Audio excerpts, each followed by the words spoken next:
You've got to try this. Don't go and buy a wreath. Make your own. So easy. Excited! Okay, let's make a wreath. This one is going to be so easy. You don't need anything to secure it. What you want to look for, if you have a woodland or a farm near you, obviously ask permission if it's not part of your family's. You will see these bits of ivy that are like hanging from the trees. This stuff is gold because it makes the most perfect wreaths. So this is just all one piece, and I'm going to form it into a wreath shape. Bear with, viewers, bear with. I like to give you the Insta reality. All these reels that go doo, doo, doo, doo, doo, doo, doo. There you go. It's never that straightforward, especially when you're working with nature. Okay, so I'm gonna twist this round into a wreath shape, like so. Da! I mean, could it be any easier? And yes, I know you're saying, well, how do you secure it? Basically, once you've got your shape decided, you use the thinner bits to wrap around the frame that you've made, and you just weave them in and out between the branches. And of course, there would be a plane just as I'm recording this. I mean, look, I can't get enough of it. I know I do it every year, but every year everyone asks me, and I'm constantly saying how simple it is, and this is how simple it is. Okay? Timing. Oh my God, my hands are freezing.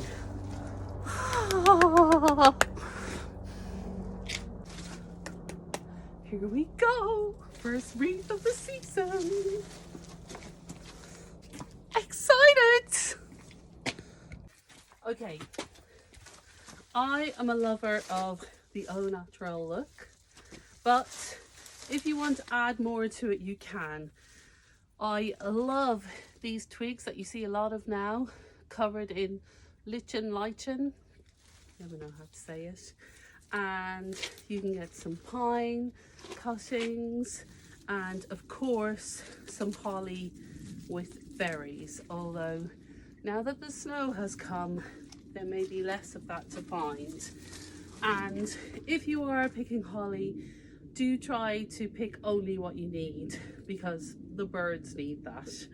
So this is where you'll need a secateurs, or you can break off the twigs, and you literally just start weaving them in. So I've got two here, and I'm just going to push them through here. In this instance, it's actually handy that the twigs are longer, because it's allowing me to intertwine them around the branches. Let's make sure that the holly berries are on show. And the thing with holly, well, mind your fingers, it's prickly, but it's kind of got two tones of green, so you want to make sure that the side you like is showing, obviously. Okay, so it's up to you how much you add or how little you add. Like I said, I love these little twigs, so I will add some of them in there. I'm just showing you this quickly, and then I'll show it to you afterwards. If you find it's a little bit spindly, too loose, and you're just worried about how secure it will be, you can of course use wire or a string to hold it in place. I prefer the natural look and to keep it quite loose, but definitely if you're going to hang it outside, you want to use some wire. So you can get this, normally actually this looks quite Christmassy, I'd say This was from Deals possibly, and it's green. Or you can get thin silver wire from any craft shops, or even hardware store. And then you'll want a wire cutter when you're using the wire. Once you've done that, it's up to you if you want to add some embellishments, some bells. Obviously the sizing of these a little bit wrong for this one, but it's just the quickest thing I could put my hands on. Of course, ribbon. I mean, it's 2024. What is Christmas without a bow on it? So you can attach bows.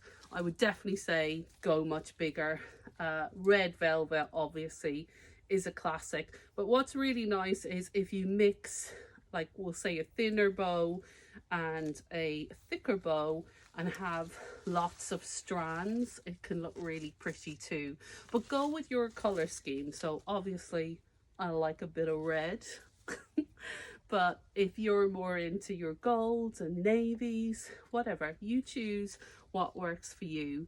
I've got a few tips coming up over the next few days, few weeks. If you can't find the ribbon you want, I'm going to show you some ways of creating your own. Other things very popular are the fir cones. You can add them onto your wreath, and the way to do that is get yourself some thin wire. And this is a good thing to do in the evening, watching telly by the fire, not outside freezing your nips off. Okay, so cut a bit of wire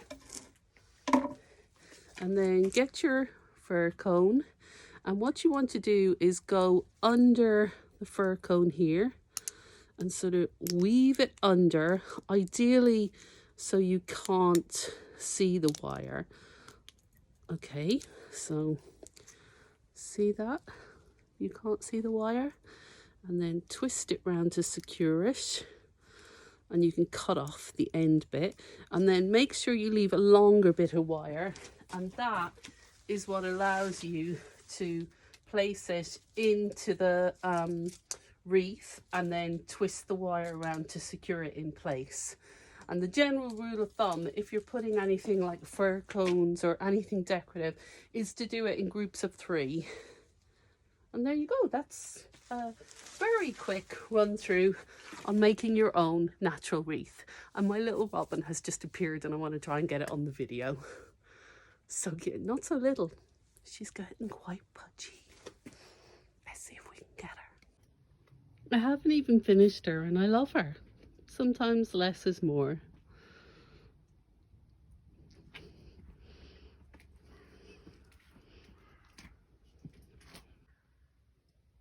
And this is where the fun starts. Start playing with fabric and ribbons and decorations. This is a bow I made, just literally sewed a really long narrow piece of fabric into one long rectangle and tied a bow. Couldn't really be any simpler. I quite like her. Then there's little Miss Ruffly Knickers is all I think of when I look at this. And no, I did not make this from knickers. This is a really long piece of ribbon with double stitched 2 lines of stitching to create a ruffle. She's really cute. I kind of think she's a bit more Easter though, and it doesn't really hold the bow shape well. I think I'd need to put wire in it, but I like her. She's fun. Reminds me of Rick Rack. Something a little bit different with a piece of lace. I think it's a little bit narrow. I don't know, actually, when I stand back it looks nice. And I think that's one thing when you're making wreaths, it's really good if you have a wall or door to actually hang them up as you're decorating them, because obviously that's where it's going to be ultimately, and you want to make sure that it fits. I need to tighten this up a little because it's a little bit too wide for my door, but I can do that later. I don't know, I'm actually quite liking the lace now. I wasn't sure, but But as I see my red beret, I do love the red. I have some big red velvet ribbon as well, but I'm running out of time. I've got to rush. I've got to be somewhere. So I will chat to you later.